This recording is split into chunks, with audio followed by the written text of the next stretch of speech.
Good morning mga ka-reels. Ayan. Tuwan-tuwa ang ating baby. Pag uwi niya, mayroon siyang star. At pinakita sa kanyang tita. Binigyan siya ng pambili ng ice cream. Ayan, tuwang-tuwa po siya. Sabi niya, videoan ko daw kasi kumakain siya ng ice cream.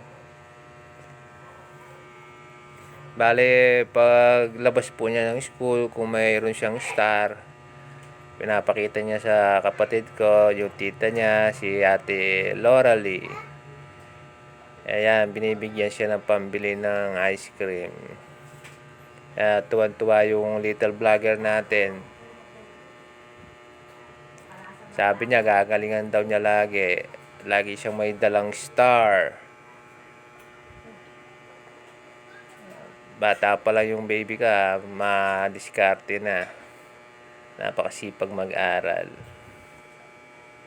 Sabi niya, paglaki daw niya, bibili niya ako ng kotse.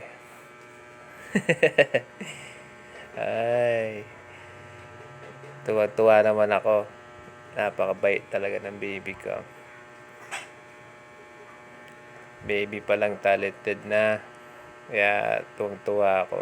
Pag uwi niya, pinapakita agad yung star niya sa akin. Sabi niya, Daddy, mayroon akong star.